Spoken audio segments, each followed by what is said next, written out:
general de los mercados con Renato Campos, analista de Admiral Markets. Renato, muy buenas, gracias por acompañarnos. ¿Qué tal, Marta? Muchas gracias por invitarnos nuevamente. Bueno, Renato, además en un día en el que ahora ya sí tenemos unas referencias macro con algo más de sustancia, podríamos decir, hemos tenido un inicio de semana un poco más descafeinado en ese sentido, pero hoy ya teníamos esa última lectura del PIB del tercer trimestre en Estados Unidos que, atención, nos ha sorprendido. Estábamos a la espera de un 2,9% y finalmente ha sido de un 3,2%. ¿Cómo has visto esta cifra? ¿Hasta qué punto le añade más presión a Jerome Powell? Bueno, primero que todo comentar que el dato finalmente de Producto Interno Bruto viene a ser el último dato que podría entregar volatilidad al mercado antes de cerrar este 2022, ya que estadísticamente la liquidez comienza a decaer, los operadores comienzan a tomarse vacaciones y por tanto la posibilidad entonces de tener menores rangos de movimiento posiblemente durante los próximos días tienden a ser la condición principal. Ahora,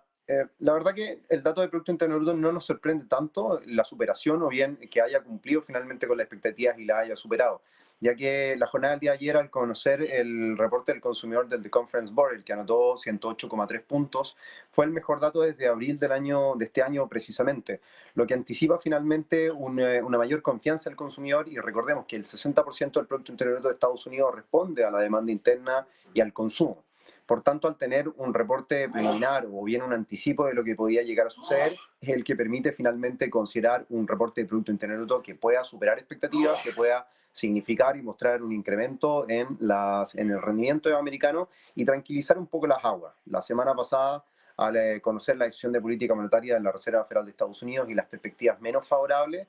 esto le pone paño frío a esta posibilidad de tener una recesión importante durante el año 2023, y lo que entonces permite a que la Reserva Federal tal vez lleve la tasa de interés un poco más arriba de lo que tenía presupuestada anteriormente, tal vez muy o por sobre el 5,25%, y lo que de cierta forma argumente que durante la primera mitad del próximo año podamos tener nuevamente subidas de 50 puntos básicos, por ejemplo, ya que la inflación sigue siendo un problema, seguirá haciéndolo durante los próximos 12 meses, y a partir de eso los mercados comienzan a reaccionar de manera negativa, entendiendo que la tasa de política monetaria puede tal vez alcanzar un rango mayor. Si bien se ha moderado, podría seguir incrementando su nivel, y es lo que produce finalmente una cierta condición menos favorable para la renta variable en general y una apreciación por contrapartida para el dólar. Renato, por otra parte, también seguimos muy pendientes de cuáles van siendo las previsiones que hace la Fed de Atlanta a través de su indicador, el GDP Now, sobre cuál podría ser el dato del PIB de Estados Unidos para el cuarto trimestre. Hemos tenido, como decimos, una lectura mucho mejor en el tercer trimestre, 3,2%. El GDP Now ahora sitúa que en el cuarto trimestre el crecimiento para la economía estadounidense sería del 2,7%. ¿Cómo lo ves de probable? La verdad que no está tan alejado el mercado a considerar eso, ya que las últimas subidas de tasas de interés, que han sido las más agresivas, las últimas 3 o finalmente 4, tenderían a mostrar una desaceleración en Estados Unidos. Pero lo más importante tener en cuenta, o como para poder calzar finalmente estas expectativas, van a ser los próximos reportes de empleo que conoceremos. Probablemente, o muy probablemente, estaremos transmitiendo en vivo para nuestros clientes a través de las distintas plataformas de redes sociales, en donde vamos a estar reportando el reporte de cuáles son las implicancias, por supuesto, del reporte de empleo este próximo 6 de enero, y que finalmente viene a ser un anticipo. Recordemos, el 60% del Producto Interno Bruto responde al consumo, y al tener, por supuesto, una mayor o menor tasa de desempleo afecta sobre el ingreso de los hogares, y que, por supuesto, obviamente estos demanden, o bien de la manera que lo hagan en el futuro, ya sea a través del dinero que tienen disponible o también posible a través de las deudas que comienzan a aumentar por sobre los niveles históricos considerados durante los últimos 10 años. Mientras tanto, una cuestión clave, Renato, a estas alturas del año siempre vigilamos cuáles son las predicciones que hacen distintas casas de análisis, y como es tradicional miramos siempre a esos 10 cisnes negros que nos dibuja Saxo Bank. Sí que es cierto que nos llama la atención que Saxo Bank se centra mucho en el peso geopolítico, pues habla de la posible dimisión de Emmanuel Macron, viéndose presionado por la propia inquietud política de Francia. Habla también de la clave energética, de la posibilidad de invertir $1 billón por parte de multimillonarios en soluciones estratégicas energéticas. No se centra tanto puramente en economía, aunque sí es cierto que hay algunos cisnes negros, como por ejemplo tener un oro en $3.000 ante la incapacidad de los bancos centrales de controlar la inflación. ¿Cuál es la probabilidad de que realmente pudiéramos llegar a ver el oro a esos niveles, teniendo en cuenta que ya hace bastante tiempo que nos estamos moviendo en un entorno de los $1.800 la onza? Para nosotros es muy probable, y lo hemos comentado en los últimos seminarios con clientes de Admiral Markets, en donde finalmente las previsiones para el oro continúan siendo favorables en el tiempo. Las tendencias, al menos en términos de precio, continúan señalando escalafones en torno a 2050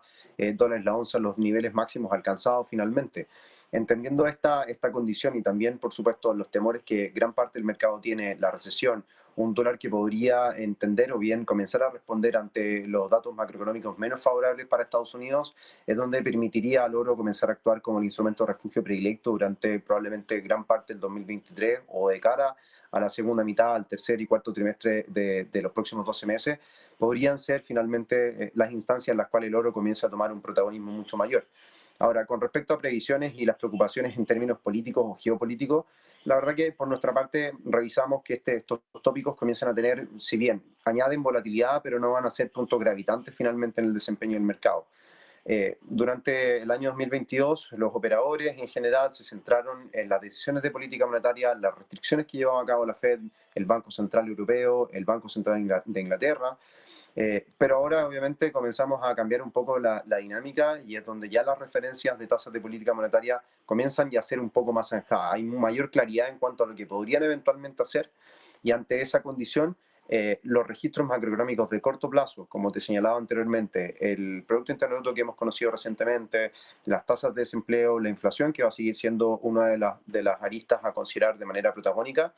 van a estar incidiendo en la cotización, tanto por un lado para el dólar y por supuesto la referencia que le pueda esta otorgar al oro, y por otro lado, por supuesto, la incertidumbre que pueda seguir aumentando de cara al tercer trimestre del próximo año, que es cuando nosotros esperamos finalmente que se detone cierto grado de recesión en Estados Unidos y en algunas otras economías del mundo. ¿Hasta qué punto tienen los mercados descontados ese escenario de recesión en Estados Unidos? Entendemos que lo tienen descontado, pero ¿cuál sería la magnitud, la profundidad de esa recesión que descuentan? Creo yo que por ahora los mercados simplemente han entendido o bien han reaccionado a los mínimos alcanzados durante 2022, han reaccionado finalmente ante el periodo de restricción monetaria, no han reaccionado más allá del 50% por sobre la recesión que podría avecinarse durante el 2023. Por tanto, si tenemos o bien si presenciamos el día de mañana una recesión dura para Estados Unidos particularmente, no descartamos que hayan caídas, por ejemplo, en el S&P hacia la zona de los 3.200 o los 2.900 puntos probablemente. En el caso de tener tal vez una recesión menos agresiva, podríamos ver valores cercanos a los 3.600, 3.500, 3.450 puntos, y es donde el mercado eventualmente, y dependiendo obviamente de las referencias macroeconómicas y la condición que se está entregando en ese minuto, pueda estar de alguna forma anticipando la necesidad de una flexibilización monetaria que la Fed pueda implementar dentro de pronto. Y ahí es donde van a estar finalmente los operadores descontando un escenario futuro, probablemente no siendo tan agresivos con las ventas que puedan estar llevando a cabo, sino que más bien agresivos con la posibilidad de que la Fed pueda incentivar la economía de alguna u otra forma.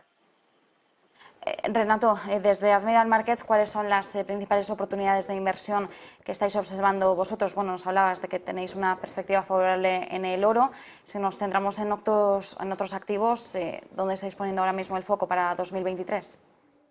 Particularmente, al menos en el mediano, corto plazo o corto mediano plazo, comenzamos a revisar ciertos grados de lateralidad en la renta variable, sobre todo en Estados Unidos, que podría sin duda trasladarse o transferirse hacia la renta variable en Europa también. Pero gracias a las previsiones, por ejemplo, que han entregado el gobierno de Japón, la política monetaria ultra flexible que llega también el BOJ, o bien también la posibilidad de tener un mercado que en China pueda seguir incentivándose, permitiría de alguna u otra forma señalar un rendimiento favorable para el mercado asiático. Sin duda creemos que el mercado asiático va a ser la gran oportunidad durante el próximo año. Y por otro lado, la renta fija podría tener también un protagonismo importante y ser un porcentaje, aumentar los porcentajes sobre la renta variable de cara al próximo 2023. Pues nos quedamos con esas perspectivas. Muchísimas gracias, como siempre, por el análisis desde Admiral Markets. Renato Campos, un placer. Gracias a ustedes, que tengan una buena jornada. Nosotros aprovechamos para